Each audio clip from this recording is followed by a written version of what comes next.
सब लोगों को पता है कि हमारे यहाँ एटॉमिक स्ट्रक्चर का सीरीज चल रहा है, ठीक है। तो उसी के साथ साथ हम एक पैरेलल सीरीज लेके आए हैं, वो है ऑर्गेनिक केमिस्ट्री का। पर हम लोगों ने जो ऑर्गेनिक का जो सीरीज जो हमने डिज़ाइन किया है वो थोड़ा अलग है। किस तरीके से अलग है? आपने काफ़ी यूट्यूब चैनल पे IIT JEE मेंस के या नीट के आपने सिलेबस को देखा होगा ऑर्गेनिक केमिस्ट्री में। तो इस सिलेबस को पढ़ने के लिए जो सबसे अच्छी या रिनाउंड बुक है उसमें से वन ऑफ द मोस्ट है KS वर्मा, ठीक है, और जो कि बहुत डिमांडेड बुक भी है। तो हमने क्या सोचा है कि हम ना KS वर्मा को इन डिटेल पढ़ेंगे, ठीक है, एकदम फर्स्ट चैप्टर से लास्ट चैप्टर तक, ओके। और तो यहाँ पे मैं आप लोगों को KS वर्मा का हर एक लाइन बाय लाइन मैं आप लोगों को डिटेल में एक्सप्लेन करूँगी, और उसके साथ उसके जो हर एक क्वेश्चंस है वो हर एक क्वेश्चंस मैं आपको यहीं पे बोर्ड पे सॉल्व करवाऊंगी, ठीक है। तो चलिए शुरू करते हैं। हम हमारे पहला चैप्टर वो है जनरल ऑर्गेनिक केमिस्ट्री। तो जनरल ऑर्गेनिक केमिस्ट्री तो हम स्टार्ट करेंगे, पर आप लोगों के माइंड में ये क्वेश्चन आएगा कि मैम इससे पहले भी तो 4 चैप्टर हैं KS वर्मा के। हाँ, मैं मानती हूँ कि 4 चैप्टर्स हैं, पर अगर आप बेसिक देखें ना ऑर्गेनिक के तो वो यही है। जैसे कि अगर आप GOC ना पढ़े तो फिर हम आइसोमेरिज्म पे हम जंप नहीं कर सकते।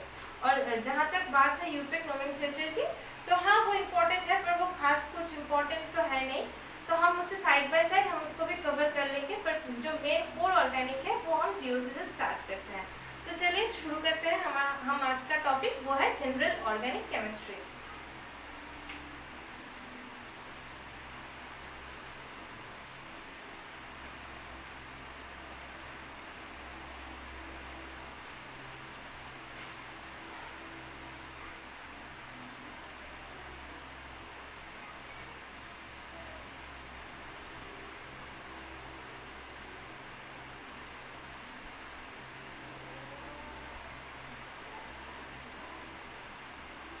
देखिए जनरल ऑर्गेनिक केमिस्ट्री ये क्या है? ये हमारा ऑर्गेनिक का एकदम बेसिक पार्ट है, ठीक है। अगर आप इस चैप्टर को अच्छे से ना पढ़े तो आगे के चैप्टर्स में आप लोगों को बहुत ही दिक्कतें होने वाली है, ओके। तो देखिए जैसे ऑर्गेनिक केमिस्ट्री क्या है? It's all about bond forming and bond making between 2 molecules, right. जैसे कि अगर हमारे पास 2 मॉलिक्यूल है, मान लीजिए हमारे पास है क्या कहें CH4 मीथेन, ठीक है। हमारे पास मीथेन है। ये रिएक्शन हम क्लास 10 में हमें क्लास 10 में ये चैप्टर हमें पढ़ाया जाता है। तो CH4 प्लस क्लोरीन अगर हम रखें तो हमें प्रोडक्ट क्या मिलता है?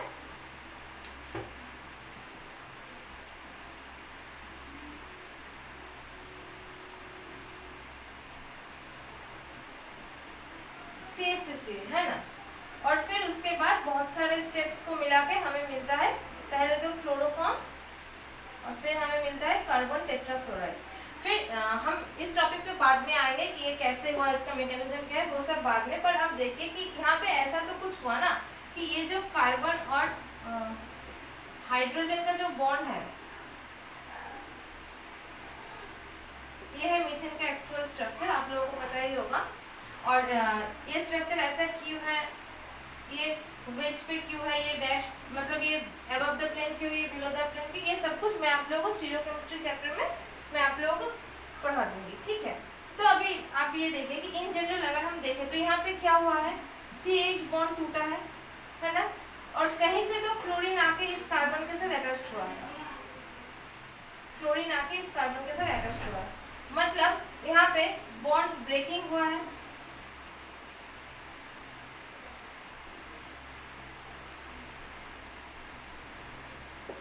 किसका बॉन्ड ब्रेकिंग हुआ है? CH बॉन्ड का। और बॉन्ड फॉर्मेशन किसका हुआ है?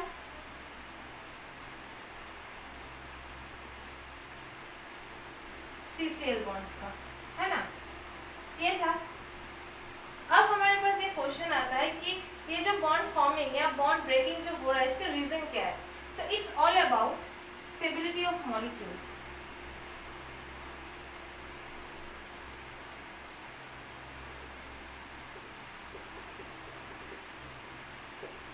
स्टेबिलिटी का मतलब क्या है? कौन सी चीज कितनी ज्यादा देर तक टिक पाएगी, है ना। तो अभी देखिए मतलब हमारे पास अगर आप सोचिए कि एक रिएक्टेंट है A और एक रिएक्टेंट है B, है ना, और इन दोनों को मिला के हमें प्रोडक्ट मिला C। तो मतलब ऐसा कुछ तो हुआ होगा कि A से ज्यादा स्टेबल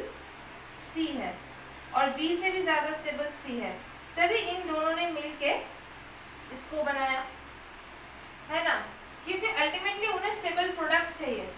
अगर आप कोई भी बिजनेस करते हैं या कोई भी काम करते हैं, आप क्यों करते हैं? ताकि आपको उससे प्रॉफिट हो। तो ये मॉलिक्यूल्स भी इंसान से अलग नहीं होते, उन्हें भी अल्टीमेटली अपना प्रॉफिट ही चाहिए। तो वो ऐसा कोई भी रिएक्शन कभी भी नहीं करवाएगा कि दो स्टेबल प्रोडक्ट मिल गए एक अनस्टेबल प्रोडक्ट बना दे, ठीक है। और अगर कभी रेयर केस में वो हो भी गया तो वो इतना मतलब क्या है कहेंगे, उसका लाइफ स्पैन इतना कम होगा कि हम कभी भी उसको आइसोलेट नहीं कर पाएंगे। ओके, अच्छा, तो चलते हैं हम हमारे नेक्स्ट टॉपिक पे। नेक्स्ट टॉपिक नहीं गए, ये हमारा इंट्रोडक्शन ही है। उसके बाद क्या आता है, हमने कहा कि बॉन्ड्स टूटते हैं और बॉन्ड्स जोड़ते हैं, है ना। तो पहले तो क्वेश्चन आता है कि व्हाट इज बॉन्ड।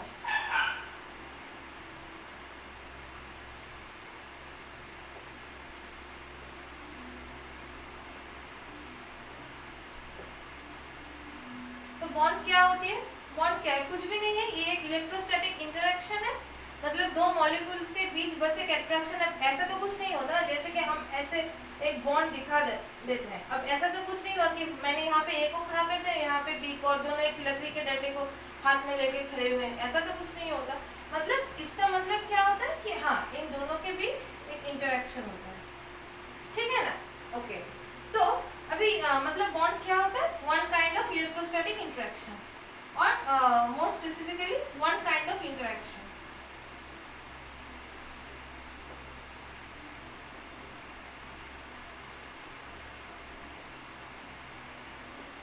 तो ये सब जो मैं आपको पढ़ा रही हूँ, ये जो टॉपिक है, ये आपको लाइन बाय लाइन मिल जाएगी के.एस. वर्मा में, के.एस. वर्मा वॉल्यूम 1। ओके, ठीक है। तो देखिए, तो बॉन्ड क्या होता है? ये वन काइंड ऑफ इंटरेक्शन है, ठीक है। ओके, फिर हमारे पास आता है बॉन्ड कितने टाइप के होते हैं? आप लोगों को पता है? बताइए।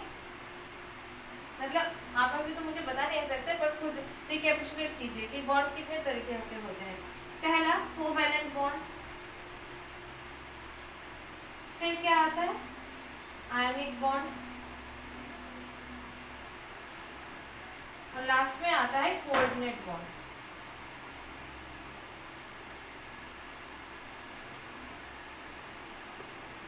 ओके, इस कोऑर्डिनेट बॉन्ड के और भी नाम होते हैं, जैसे कि और डेटिव बॉन्ड।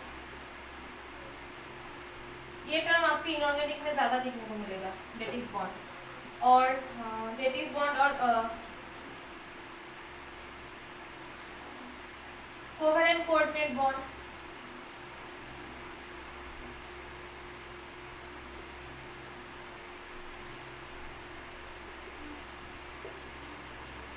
और semi coordinate bond, semi covalent bond, sorry.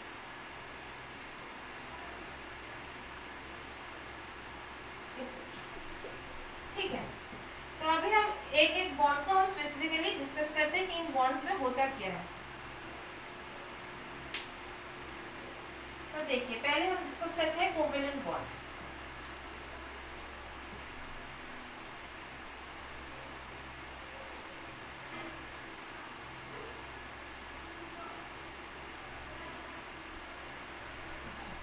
तो कोवैलेंट बॉन्ड में, कोवैलेंट बॉन्ड का एग्जांपल क्या होता है? Simplest molecule hydrogen.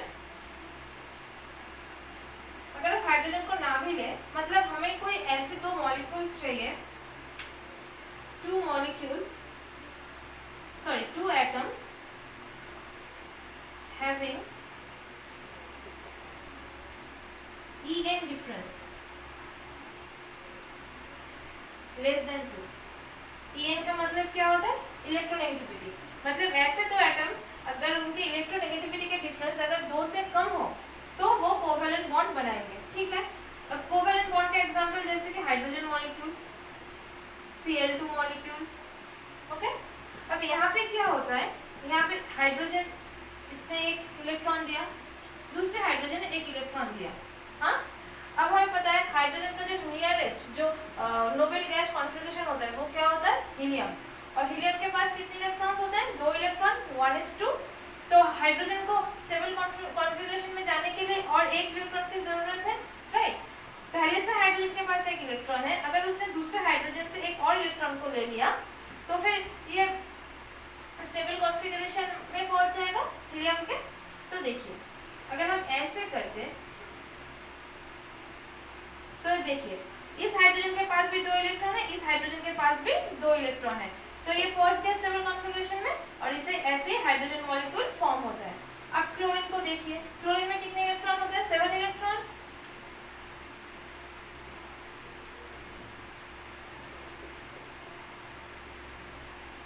देखिए जरा, अब अगर आप काउंट करें, देखिए तो इस क्लोरीन के पास 8 इलेक्ट्रॉन हुए कि नहीं? 1 2 3 4 5 6 7 8, 1 2 3 4 5 6 7 8। ओके, समझ में आई कि कैसे कोवेलेंट बॉन्ड फॉर्म होता है? Okay, second point covalent bond में क्या आता है? Overlapping region.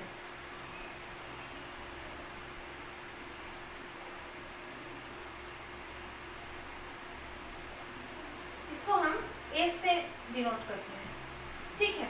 ओवरलैपिंग रीजन क्या है? जैसे कि आप लोगों को पता होगा, जैसे कि मैंने तो यहाँ पे इलेक्ट्रॉन को एक एक डॉट से दिखा दिया, पर क्या इलेक्ट्रॉन पार्टिकल सिर्फ क्या पार्टिकल नेचर शो करता है? नहीं, इलेक्ट्रॉन के पास एक कोएफिशिएंट भी होता है, तभी तो हमारे पास ऑर्बिटल का कॉन्सेप्ट आया। और हाइड्रोजन के पास कौन सा ऑर्बिटल होता है? 1s orbital. उसका शेप कैसा होता है? Spherical shape. ये हो गया ये हो गया इसका न्यूक्लियस। अच्छा, दूसरा हाइड्रोजन मॉलिक्यूल यहाँ पे ऐसे ही। फिर इन दोनों में क्या होता है? देखिए, फिर ये दोनों ऐसे इंटरेक्ट करते हैं, है ना? और इन दोनों के बीच ये जो रीजन है, इसको ही हम कहते हैं ओवरलैपिंग रीजन। ओके, और ये जो एस है, मतलब एक्चुअली एस ओवरलैपिंग रीजन को नहीं, ओवरलैपिंग इंटीग्रल को कहते हैं, तो छोड़ दीजिए आप इसको, एस मत करिए इसको।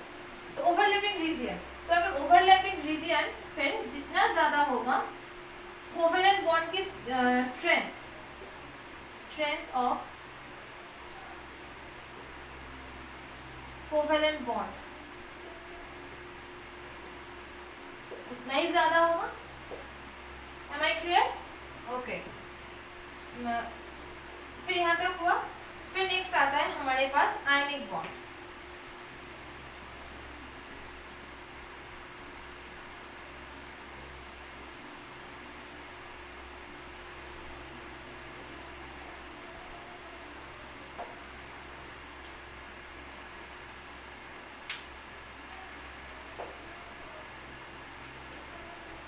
आयनिक बॉन्ड,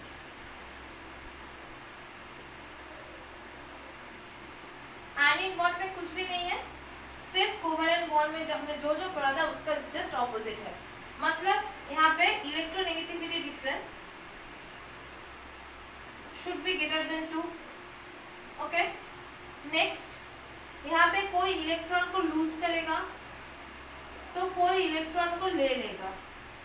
मतलब अब देखिए इन दोनों में इलेक्ट्रोनेगेटिविटी डिफरेंस है, फिर क्या होता है? जिसका इलेक्ट्रोनेगेटिविटी, अगर electronegativity of A is greater than electronegativity of B होता है, फिर क्या होगा? ये इलेक्ट्रॉन लेगा बी से, फिर बी क्या होगा? बी पॉजिटिव हो जाएगा और ए नेगेटिव हो जाएगा। ऐसे बनते हैं आयनिक बॉन्ड। जैसे कि आप ले लीजिए NaCl का एग्जांपल, इसमें Cl इलेक्ट्रोनेगेटिव है मोर सोडियम से, फिर क्या होता है? सोडियम एक इलेक्ट्रॉन को छोड़ के Na+ बन जाता है और यही इलेक्ट्रॉन क्लोरीन ले लेता है, लेके Cl- बन जाता है और दोनों मिलके हमें देते हैं NaCl। ओके, अच्छा, फिर यहाँ तक क्लियर है आयनिक बॉन्ड तक? ये बस रिकैपिचुलेशन है, ये सारी चीजें 10th में हमने पढ़ रखी होती है। उसके बाद आता है कोवेलेंट कोऑर्डिनेट बॉन्ड।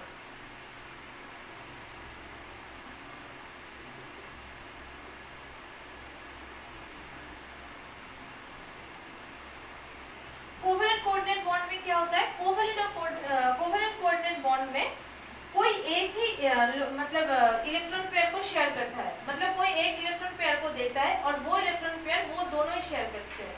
मान लीजिए ए एंड बी दो एटम है, उन दोनों में बॉन्ड बनना है, फिर क्या होता है? ए अपना 2 इलेक्ट्रॉन बी को दे देता है, बॉन्डिंग में दे देता है, ठीक है। फिर बी और ए दोनों के कॉमन रीजन में वो 2 इलेक्ट्रॉन रहता है, ताकि ए का भी ऑक्टेट फिलअप हो और बी का भी ऑक्टेट फिलअप हो। जैसे कि आप एग्जांपल ले लीजिए NH3 एंड BF3, हाँ BF3, हम सबको पता है बोरॉन का ऑक्टेट फिलअप नहीं है, इसके पास 6 इलेक्ट्रॉन होते हैं, ये 2 इलेक्ट्रॉन को ले सकता है और और इधर नाइट्रोजन के पास लोन पेयर होता है।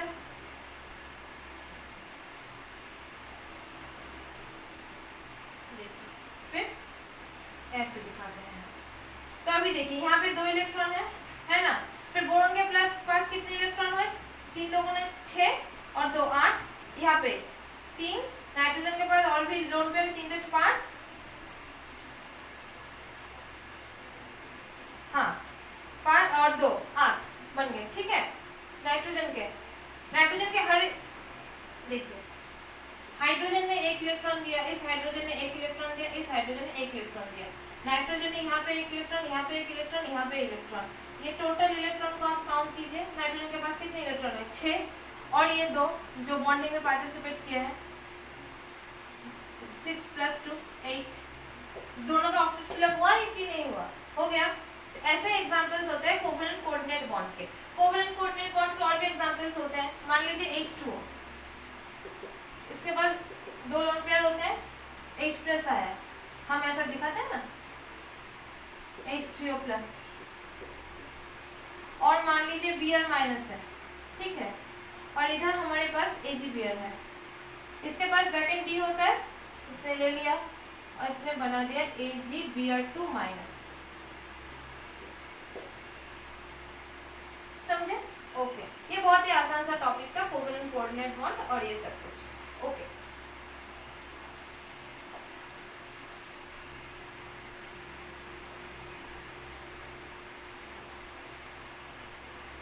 इसके बाद हमारा जो नेक्स्ट टॉपिक है वो है टाइप ऑफ बॉन्ड क्लीवेज।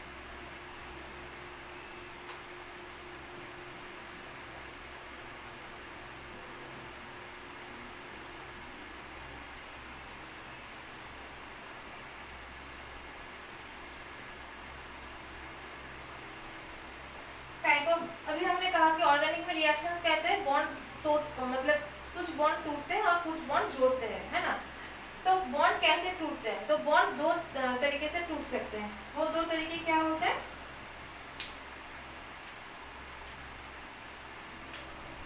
एक होता है होमोलैटिक bond cleavage,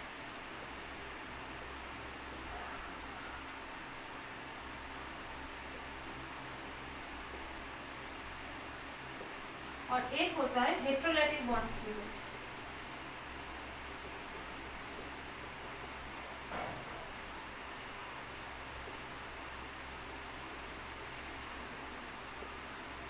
okay, homolytic bond cleavage में क्या होता है? होमोलैटिक बॉन्ड क्लीवेज उनमें होता है अगर A एंड B, हमने 2 एटम लिए, अगर इन दोनों का electronegativity difference very low, as for example carbon carbon, यहाँ पे तो इलेक्ट्रोनेगेटिविटी डिफरेंस कितना है? Almost 0 electronegativity difference. Okay, CH <2। Okay, तो ऐसे जो होमोलैटिक बॉन्ड क्लीवेज होते हैं वो ऐसे बॉन्ड पे होते हैं। और होमोलैटिक बॉन्ड क्लीवेज के जो कंडीशंस होते हैं, कंडीशंस में पहला आता है high temperature. Okay, high temperature, light, radical initiator. ये रेडिकल इनिशिएटर क्या होता है? ये जब मैं आप लोगों को फ्री रेडिकल पढ़ाऊंगी तब मैं आप लोगों को बताऊंगी, ठीक है। Radical initiator. उसके बाद आता है gaseous state, gaseous state, non polar solvent.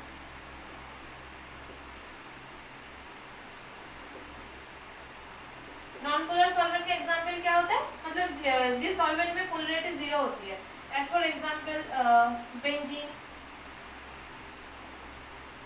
CCl4, ठीक है।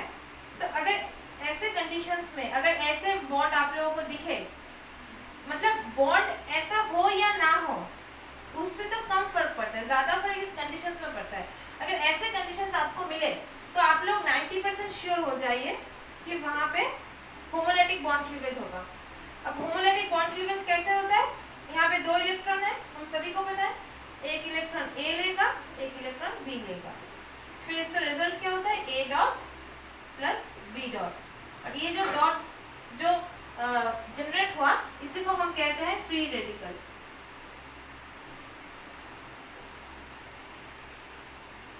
फ्री रेडिकल के बारे में इन डिटेल मैं आप लोगों को इंटरमीडिएट में पढ़ाऊंगी, रिएक्शन इंटरमीडिएट जो टॉपिक है उसमें पढ़ाऊंगी। ओके, अब देखिए हेटेरोलाइटिक क्लीवेज। हेटेरोलाइटिक क्लीवेज में क्या होता है, यहाँ पे इलेक्ट्रोनेगेटिविटी डिफरेंस बहुत ज्यादा होता है।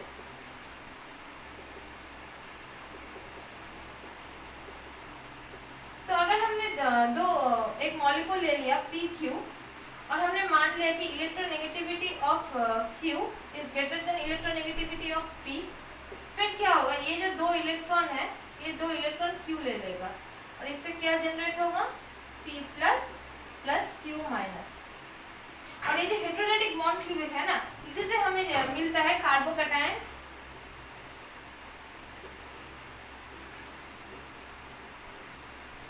And carbon ion.